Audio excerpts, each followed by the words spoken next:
Assalamualaikum warahmatullahi wabarakatuh. Perkenalkan, nama saya Rora Aifa Sariwatri dengan NIM 20051204059. Sini saya akan praktikum tentang ARP atau Address Resolution Protocol dengan aplikasi Cisco Packet Tracer sebagai bentuk tugas jaringan komputer dengan dosen pengampu Bapak Agus Prihanto STMKOM. Mari kita mulai dengan membuka aplikasi Cisco Packet Tracer. Kita tunggu sampai aplikasinya terbuka. Nah, kita akan melakukan simulasi ARP request dan ARP reply dalam jaringan yang memiliki satu subnet dan dihubungkan dengan switch. Kita buat skema simulasinya dulu dengan menggunakan satu switch sebagai penghubungnya dengan 3 PC.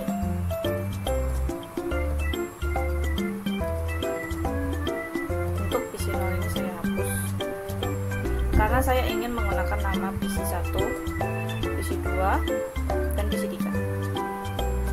Dan di sini namanya akan saya ganti dengan alamat IP atau IP address 192.168.1.0 untuk memudahkan saya ketika mengisi IP address ke PC 1, PC 2, dan PC 3. Untuk mengisi IP address-nya, kita klik PC 1, desktop, IP configuration. Lalu kita isi dengan IP address yang sama dengan switch ini tadi, hanya berbeda di belakangnya. Satu yang menandakan untuk PC 1, kemudian 2 yang menandakan PC 2, dan yang terakhir 3 untuk menandakan IP address milik PC 3. Setelah semua IP address PC 1, 2, dan 3 ini terisi, kita hubungkan dari switch hubungkan dari switch ke PC 1, kemudian dari switch ke PC 2, dan terakhir dari switch ke PC 3. Kita tunggu yang bundaran warna orange ini menjadi hijau. Nah, sambil menunggu akan saya jelaskan ARP ini bertugas untuk menemukan hardware address atau MAC address suatu host dengan alamat IP tertentu. MAC atau Media Access Control Address berada pada layer 2 jaringan, sedangkan IP address berada di layer ketiga. ARP inilah yang merupakan penghubung dari layer kedua dan layer ketiga. Nah, bisa kita lihat bahwa ini berubah menjadi hijau. Berarti ini sudah siap untuk digunakan sebagai simulasi kita. Nah, setelah itu kita pastikan atau kita cek tabel ARP di PC 1, 2, 3. Kita pastikan tabelnya ini kosong. Dengan cara klik PC 1 ini, command prompt, kita ketikkan ARP spasi -A. Nah, kosong. Kita harus pastikan ini kosong, karena jika tidak, kita harus menjalankan perintah ARP -D agar tabel ARP-nya itu menjadi kosong. Ini untuk PC 1, kemudian PC 2, dan PC 3. Kosong semua ya, no ARP yang kosong. Setelah kita sudah memastikan tabel ARP-nya kosong, kita masuk ke simulasi. Simulation. Ini ada event list filter. Kita show none saja agar event list-nya ini menjadi lebih panjang. Lalu kita edit filters. Kita klik filter ini. IPv4.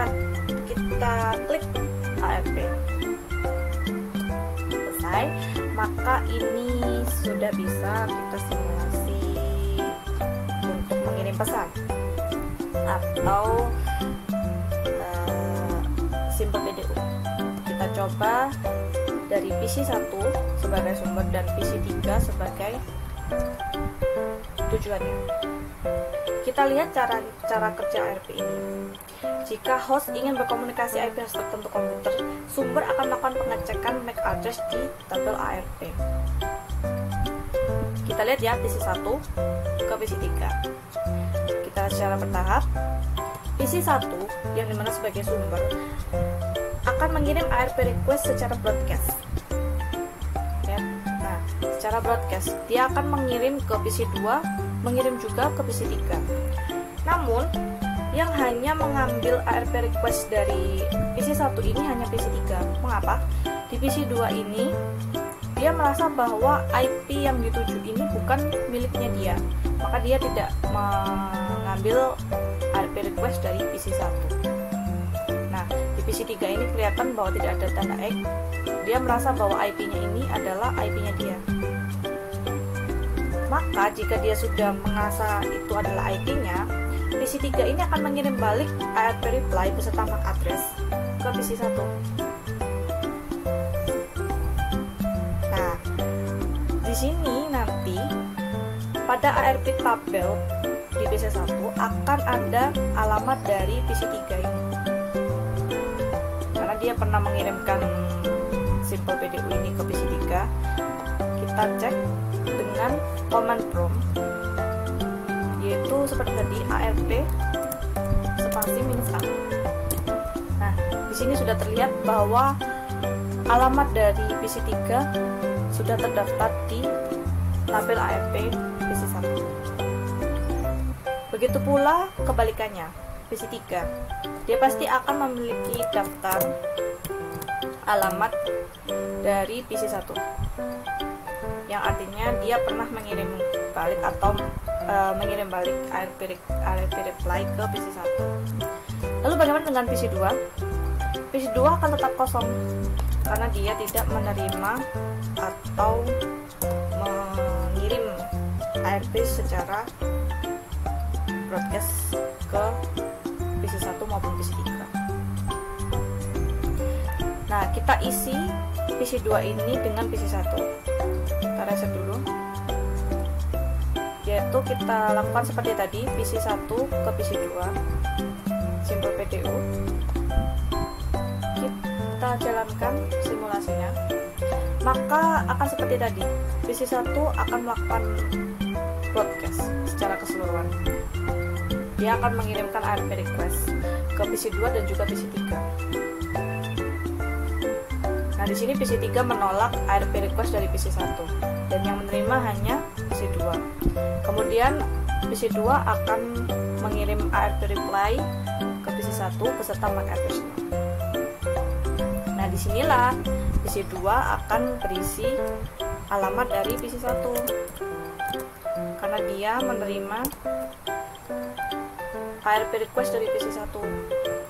Kemudian di PC1 ini yang dimana awalnya itu hanya alamat dari PC3, dia akan bertambah alamat dari PC2. Nah, itu pun berlaku juga ke PC3 jika ingin mengirimkan PC3 ke PC2, pesan ke PC3 ke PC2. Namun bedanya jika kita akan mengirimkan dari PC3 ke PC2 ini, dari PC3 ke PC2 dari sini, kita reset tadi harusnya, maka akan langsung mengirimkan ke PC1 dulu karena dia punya ARP-nya PC1, maka dia akan mengirimkan ke PC1 dulu. Karena PC1 itu merasa bahwa bukan dia tujuannya, dia akan menolak.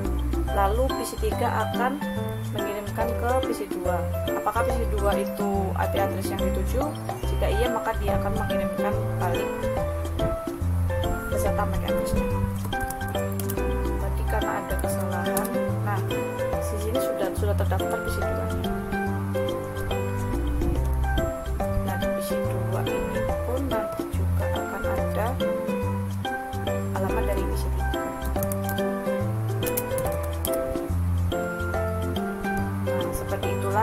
Cara kerja dari ARP atau Access Resolution Protocol. Karena ini sudah ada semua, jadi ketika mengirim pun langsung, tidak usah ada simulasinya, langsung. Ya, demikian simulasi ARP dari saya. Jika ada salah kata, saya ucapkan Mohon maaf. Terima kasih sudah mendengarkan sampai akhir. Wassalamualaikum warahmatullahi wabarakatuh. Sampai jumpa.